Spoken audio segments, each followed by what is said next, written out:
전하, 수라를 드시옵소서. 상궁의 목소리가 떨리고 있었습니다. 대전 안쪽은 침묵이었습니다. 전하, 다시 불러도 대답이 없었습니다. 상궁이 조심스레 발을 들여놓자 방 한켠에 웅크린 것이 눈에 들어왔습니다. 고양이였습니다.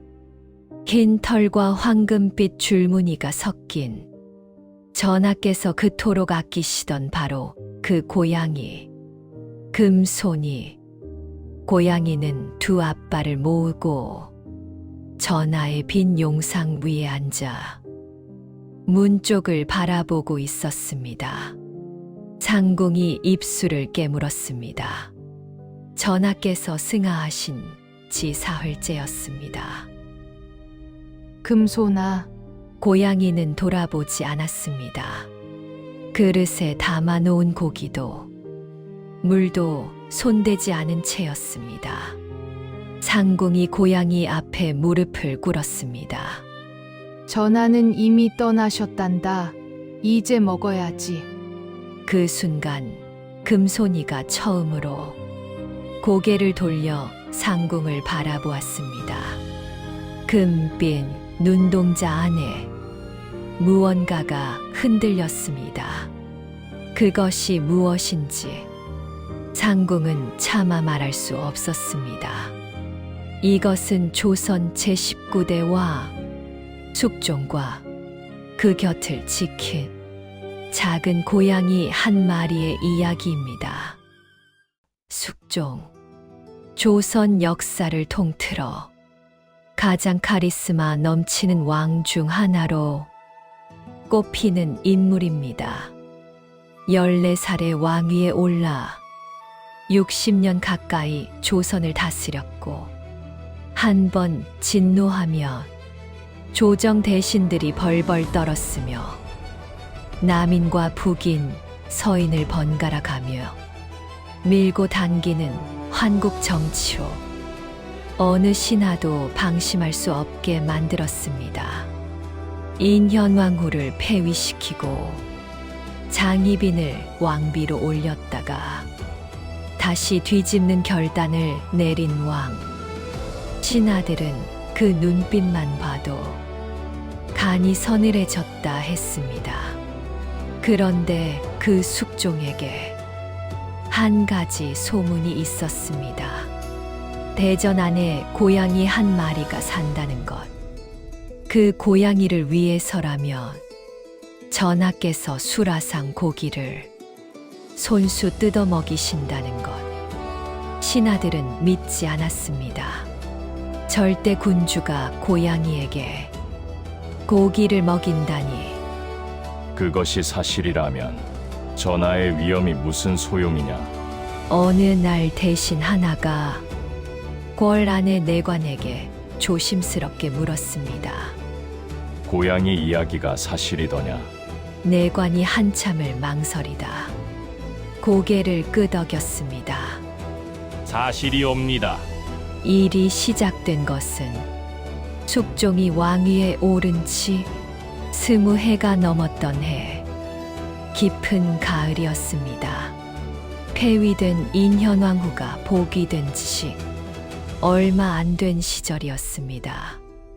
궁 안에는 겉으로 드러나지 않는 긴장과 피로가 가득했고 숙종 역시 연일 계속되는 상소와 탄핵, 붕당의 다툼에 밤마다 잠을 이루지 못하는 날들이 이어지고 있었습니다. 물러가라. 새벽 편전, 숙종이 신하들을 내보내고 홀로 어좌에 앉아 있었습니다. 촛불이 흔들렸습니다. 전하, 상궁이 포정반을 들고 왔지만 숙종은 고개를 저었습니다. 필요 없다. 조용한 밤이었습니다. 바람 소리만 처마 밑을 맴돌았습니다. 그때였습니다.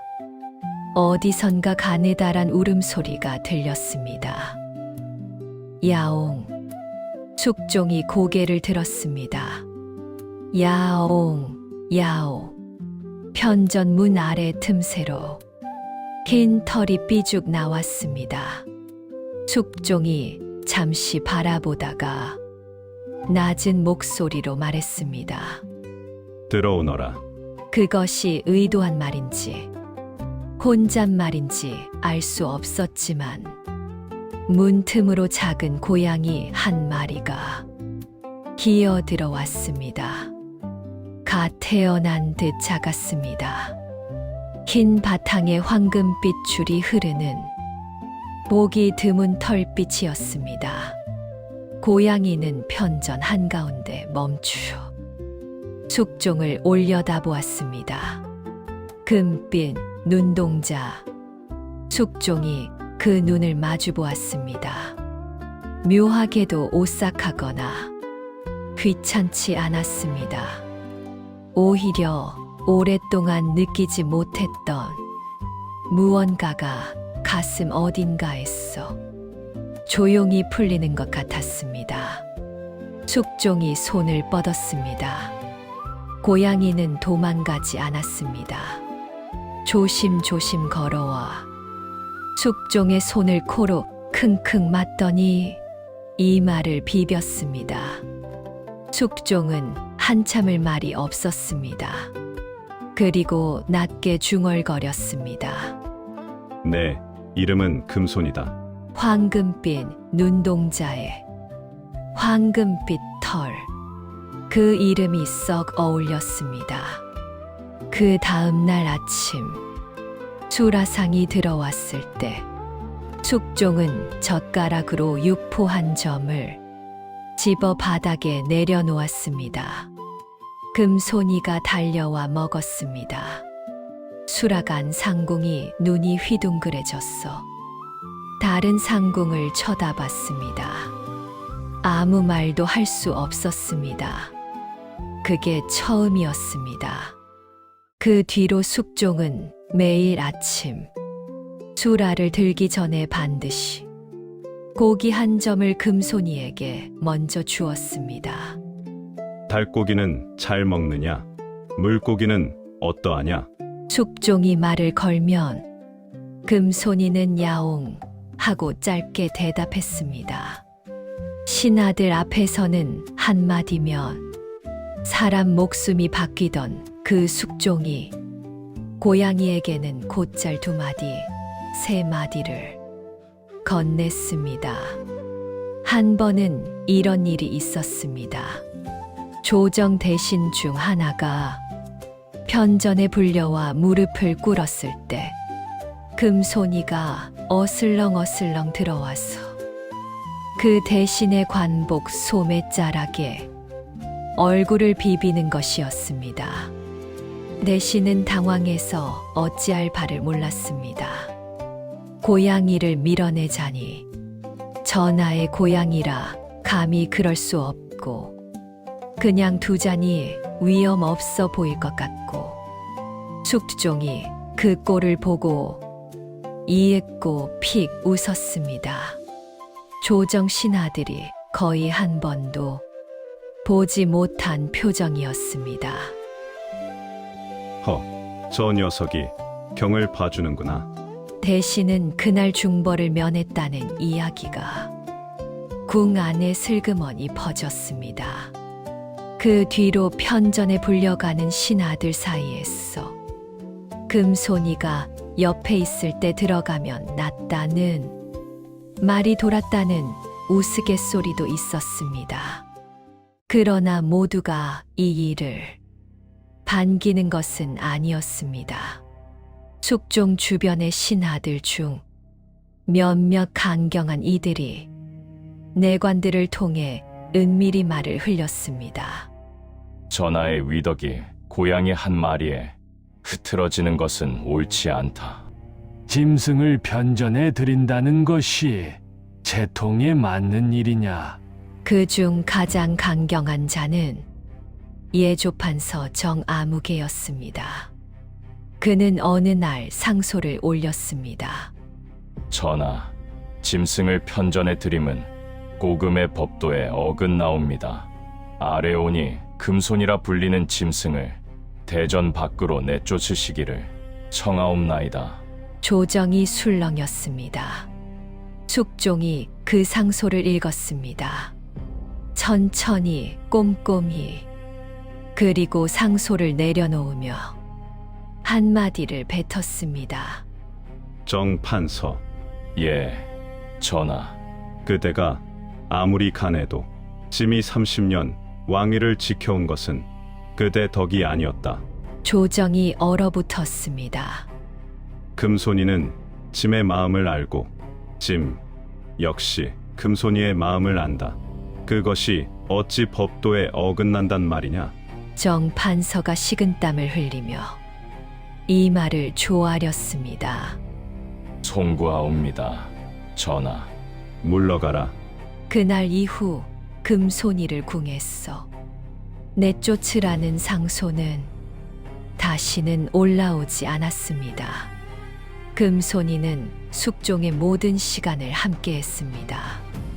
어좌에 앉아 상소를 읽을 때도 옆에서 꾹 눌러 앉아 있었고, 밤새 잠 못 이루고 촛불을 켜두는 날이면 무릎 위로 올라와 몸을 둥글게 말았습니다. 오늘 또 자지 않느냐? 숙종이 고양이에게 묻는 목소리는 그 어떤 신하에게 말할 때보다 부드러웠습니다. 야옹, 너라도 있으니 다행이다.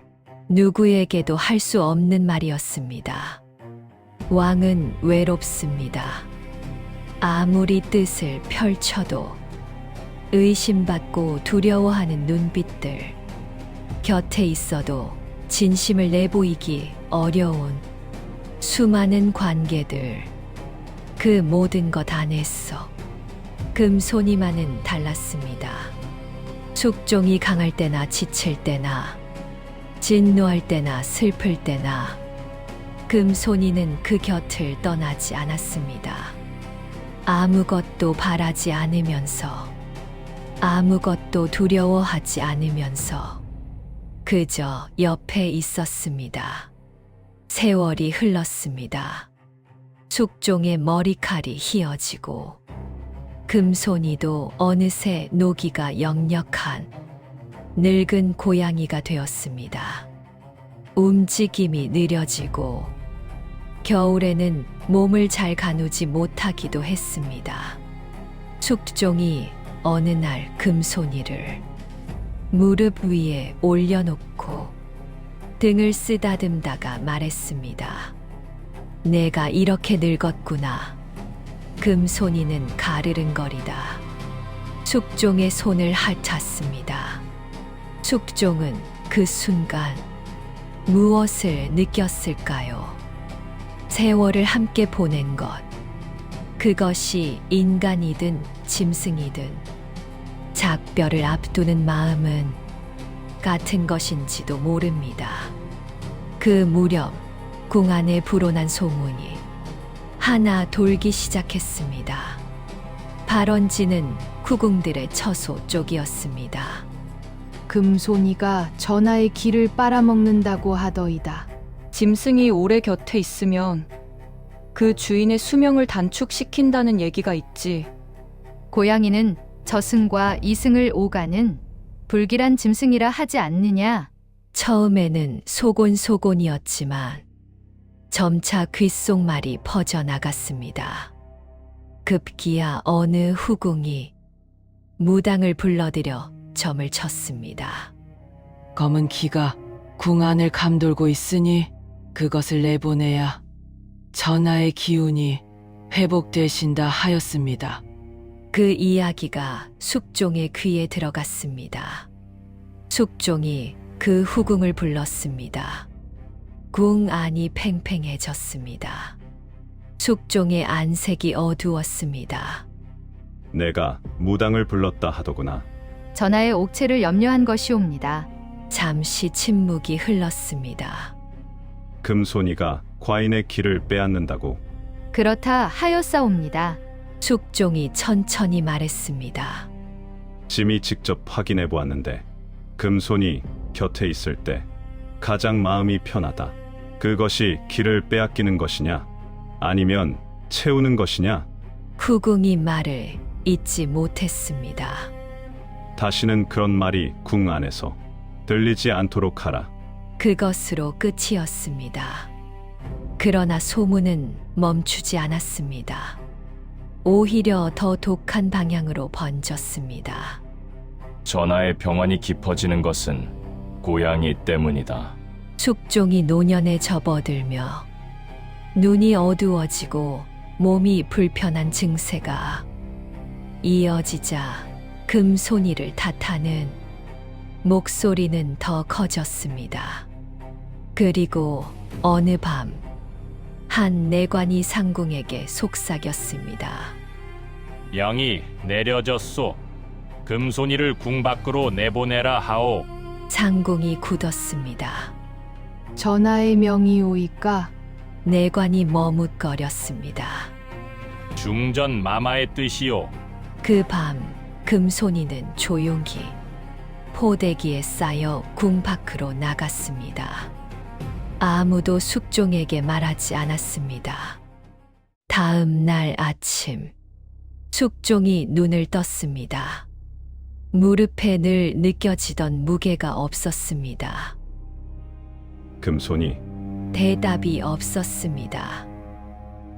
금손이, 숙종이 방을 둘러보았습니다. 어디에도 없었습니다. 금손이를 데려오너라. 상공들이 서로 눈치를 봤습니다. 잠시 후 한 내관이 벌벌 떨며 무릎을 꿇고 사실을 아뢰었습니다.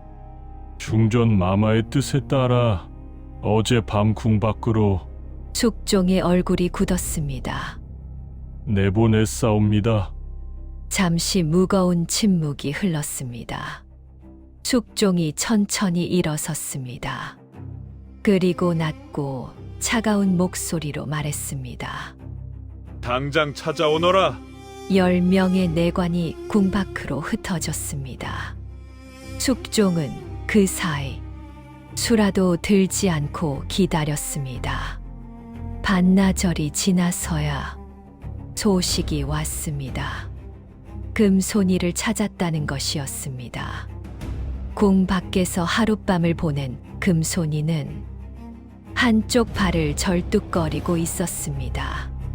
상처가 났고 눈빛이 흐릿해 보였습니다. 숙종이 직접 금손이를 받아 안았습니다. 궁 밖에서 놀란 게로구나. 금손이가 숙종의 품에 안겨 가르릉 소리를 냈습니다. 그 소리가 언제보다 작고 떨렸습니다. 숙종이 고개를 들지 않은 채 입술만 움직였습니다. 2번 다시 이런 일이 생기면 명을 내린 자가 그 책임을 질 것이다. 누구를 향한 말인지는 궁 안 모든 이가 알았습니다. 그 뒤로 금손이에게 손대는 자는 아무도 없었습니다. 숙종이 즉위 50년을 넘길 무렵 옥체가 급격히 쇠약해지기 시작했습니다. 60이 넘은 나이에 눈도 침침하고 다리도 무거워졌습니다. 어이들이 매일같이 탕약을 올렸지만 좀처럼 기력을 회복하지 못했습니다. 그런 숙종에게 금손이는 하루 종일 곁에 붙어 있었습니다. 몸이 불편해 누워 계실 때면 머리맡에 앉아 쉬지 않고 가르릉거렸고 잠이 들 때면 그 숨소리에 맞추죠. 조용히 눈을 감았습니다. 숙종이 어느 날 눈을 뜨다가 금손이와 눈이 마주쳤습니다. 너는 잠도 안 자느냐? 금손이가 눈을 천천히 깜빡였습니다. 고양이가 눈을 천천히 감았다 뜨는 것은 신뢰와 사랑의 표현이라 하지요.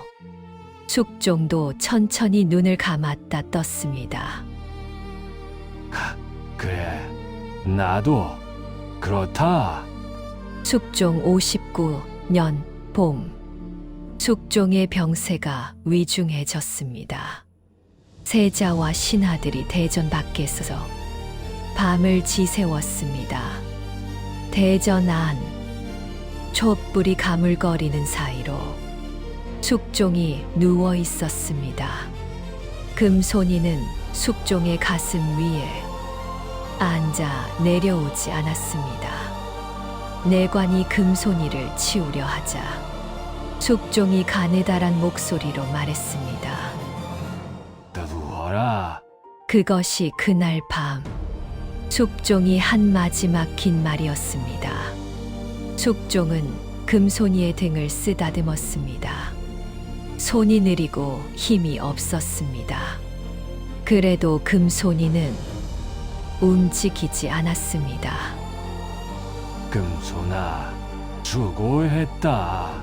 그 밤 숙종은 조용히 눈을 감았습니다. 62년 삶, 50년의 치세. 그 긴 세월을 꿰뚫은 고독한 왕이 마지막으로 느낀 온기는 작고 따뜻한 고양이 한 마리의 무게였습니다. 숙종이 승하했습니다. 곡성이 대전을 울렸습니다. 세자가 통곡하고 신하들이 엎드렸으며 궁 안이 온통 흰 상복으로 뒤덮였습니다. 그 소란 속에 서서 금손이는 용상 위에 앉아 문 쪽을 바라보고 있었습니다. 어제와 같은 자리였습니다. 그러나 어제와는 달리 주인이 돌아오지 않는다는 것을 금손이는 알고 있었을까요? 누군가 금손이를 안아 다른 방으로 데려가려 했습니다. 금손이가 버텼습니다. 앞발로 바닥을 짚고 꼼짝하지 않으려 했습니다. 할 수 없이 그냥 두었습니다. 그날부터 금손이는 먹지 않았습니다. 첫날은 고기를 그릇째 들고 왔지만 냄새만 맡고 돌아섰습니다. 이튿날은 생선을 구워왔습니다. 먹지 않았습니다. 사흘째 꿀을 탄 물을 내밀었습니다. 입도 대지 않았습니다. 상공들이 조심스럽게 금손이를 안아보면 예전의 무게보다 가벼워진 것 같았습니다. 눈빛은 흐릿해지고 털은 윤기를 잃어갔습니다. 먹어야 살지, 먹어야. 상공들이 달래도 금손이는 그저 문 쪽을 바라볼 뿐이었습니다. 닷새째가 되었습니다. 세자 훗날의 경종이 직접 대전으로 들어왔습니다. 금손이 앞에 무릎을 꿇고 앉았습니다. 금손아, 금손이가 천천히 고개를 들었습니다. 부왕의 고향이구나. 부왕이 얼마나 아끼셨는지 나도 알고 있다. 세자의 눈에 눈물이 고였습니다. 하지만 살아야지. 내가 살아있어야 부왕을 기억하는 자가 남는 것 아니냐. 금손이는 세자의 말을 듣고 있는 것 같았습니다. 금빛 눈동자가 세자를 향했습니다. 그 눈이 젖어 있었습니다. 그리고 금손이는 천천히 눈을 감았습니다. 이래가 지났을 때 금손이는 더 이상 일어서지 못했습니다. 숙종이 앉으시던 용상 옆, 언제나 금손이의 자리였던 그곳에서 금손이는 두 앞발을 모으고 조용히 눈을 감았습니다. 야옹 하는 울음소리 하나 없었습니다. 마지막 숨이 빠져나가는 것을 옆에 있던 상궁이 느꼈습니다. 금손아, 대전안이 오래도록 조용했습니다. 소식이 세자에게 전해졌습니다. 세자는 한참을 말이 없었습니다. 그리고 조용히 말했습니다. 부왕을 따라갔구나. 신하들 사이에 잠시 침묵이 흘렀습니다. 한 신하가 조심스럽게 입을 열었습니다. 저하, 고양이 요원이 그냥 궁 한편에 묻으면 되지 않겠사옵니까? 세자가 고개를 들었습니다. 부왕께서 30년을 곁에 두고 아끼신 것이다. 그 정을 우리가 어찌 함부로 여기겠느냐. 잠시 생각하더니 세자가 말했습니다. 부왕의 능 곁에 묻어드려라. 살아서도 전하 곁에 있었으니 가서도 곁에 있어야지. 금손이는 작은 비단 보자기에 쌓였습니다. 상공들이 눈물을 닦으며 정성껏 수의를 입혀 주었습니다. 숙종의 능, 명른 곁, 작은 봉분 하나가 생겼습니다. 신하들은 그것이 과하다 했지만 세자는 물러서지 않았습니다. 전혀 과하지 않다. 짐승이 아니라 부왕께서 평생을 아끼시나이다. 그 뒤로 오랜 세월이 흘렀습니다. 궁 안에서는 이 이야기가 조용히 전해져 내려왔습니다. 카리스마 넘치는 왕, 진노하면 대신들이 떨었던 왕, 붕당을 손 안에 쥐고 흔들었던 왕, 그 왕의 마음 속에는 작은 고양이 한 마리를 위한 자리가 있었다는 것. 고기 한 점을 손수 뜯어 먹이던 손. 수고했다는 마지막 인사. 그것들을 기억하는 사람들이 말했습니다. 숙종께서는 사실 마음이 따뜻한 분이셨다. 이 이야기를 전한 이들은 마지막에 이렇게 덧붙였다 합니다. 사람이 사람을 아끼는 것만이 정이 아니요. 짐승도 진심을 받으면 진심으로 갚는 법이라. 금손이가 식음을 전폐하고 전하를 따라간 것은 평생 받은 정을 목숨으로 돌려드린 것이니라.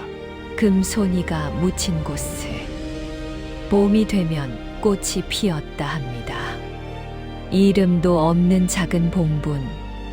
그러나 그 자리에 서면 뭔가 따뜻한 기운이 감돌았다고 능을 관리하던 참봉들이 입을 모았습니다. 어쩌면 그것은 다음 세상에서도 함께 앉아 수라상 고기를 나누는 두 존재의 온기였는지도 모릅니다. 여러분, 오늘의 이야기는 여기까지입니다. 숙종은 모두에게 두렵고 엄한 왕이었습니다. 붕당을 뒤집고 왕비를 패하고 신하들의 목숨을 손안에 쥐었던 왕. 그러나 그 차갑고 외로운 어좌 위에서 밤마다 곁에 있어준 것은 수많은 신하도 후궁도 아닌 작은 고양이 한 마리였습니다. 금손이는 아무것도 바라지 않았습니다. 지위도 관직도 상도 원하지 않았습니다. 그저 곁에 있었습니다. 그리고 주인이 떠나자 스스로 밥을 끊고 따라갔습니다. 이것이 진정한 충심이 아니고 무엇이겠습니까? 어쩌면 숙종도 알았던 것 아닐까요? 그 수많은 인간들 사이에서 진심으로 자신의 곁에 있어준 존재가 바로 금손이었다는 것을. 우리가 내보이는 진심은 언젠가 반드시 돌아옵니다. 숙종이 수라상 고기를 손수 뜯어 금손이에게 먹이던 그 마음, 금손이가 이래를 굶으며 주인을 기다리던 그 마음, 그 마음들이 서로에게 건너가 닿은 것입니다. 오늘 여러분 곁에 있는 소중한 존재를 조금 더 따뜻하게 바라봐 주시기를 바랍니다. 사람이든 동물이든 진심은 진심으로 돌아오는 법이니까요. 오늘 이야기 숙종과 고양이 금손이는 여기까지입니다. 그럼 오늘 이야기의 주제곡 금빛 약속 한 곡 들려드리면서 마치도록 하겠습니다. 들어주셔서 감사합니다.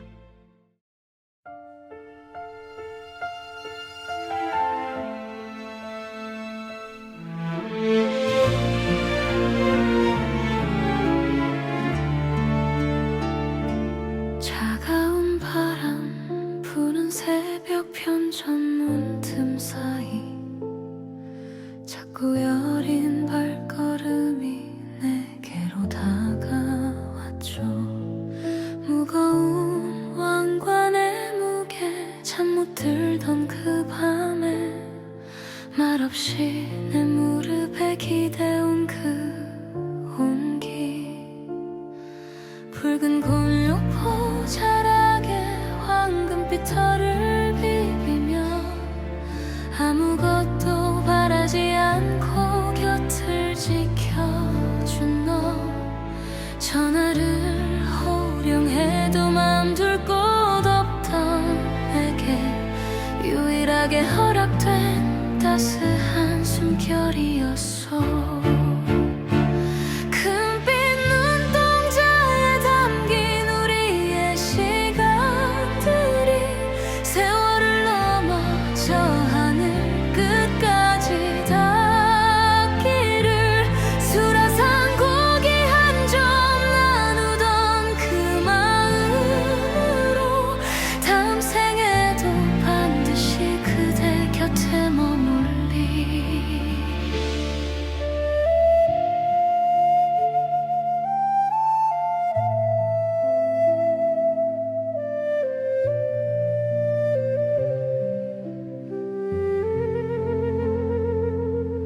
어느새 흰 눈이 내려 우리 둘 다 늙어가고 흐릿해진 눈으로 서로를 바라보네.